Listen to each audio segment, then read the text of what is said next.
سريعا كده هنقول النقط اللي خلت الاهلي امبارح يتعادل قدام غزل المحله.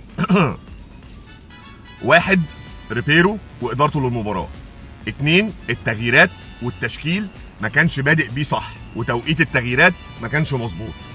3 مفيش مهاجم يفنش، ومفيش حد بيعرف يشوط من بره بدقه، والتصويب كنا مفتقدينه في دقه التصويب ما بين الثلاث خشبات. امبارح شفنا كورتين، واحده في العارضه واحده في القائم، شفنا تغييرات مش في محلها، شفنا لعيبه كانت خرجت من الملعب ما كانش المفروض تخرج من الملعب، شفنا مدير فني ما بيعرفش يقرا الماتش اثناء المباراه.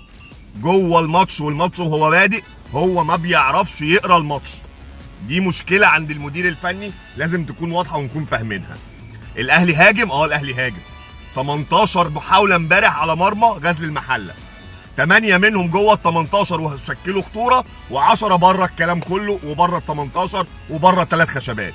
يعني اذا ال 18 اجماليا يقولوا ان الفريق ده كان ضاغط وبيهاجم، انما التنفيذ والفينش ما كانش موجود، لان مفيش مهاجم عارف يشوط من بره بدقه او يتعامل بهده او بدماغه جوه ال 18 يحط من فرصه جون، او يسدد من بره، او يعمل مساحه لزميل او لحد جاي من بره البوكس يحط جون.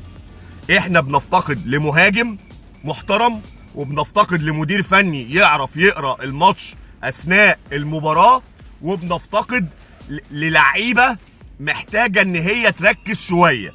اللي بيشوط يركز وهو بيشوط، اللي داخل بيعمل هجمه يبقى قاري زمايله ومركز في الملعب بس. انما اللي هيهد في الاهلي ويقول اصل الاهلي ما هاجمش والاهلي ما راحش والاهلي ما ضغطش وفرقه المليار والكلام اللي هو يعني بنقول عليه عته بالمعنى الحرفي كده، ده كلام لا يسمن ولا يغني من جوع. امبارح الاهلي كان ليه شكل وكان فيه اداء وكان فيه ضغط وكان فيه هجوم، بس مفيش ترجمه ومفيش مدير فني عرف يخلي مين في الملعب ويغير مين ويوظف اللعيبه. ده كان شرح مختصر على الماتش امبارح، يا رب اكون افدتكم. كان معاكم ميدو الصباغ، واشوفكم في فيديو تاني على خير. ما تنساش فولو ولايك لو الفيديو عجبك. السلام عليكم.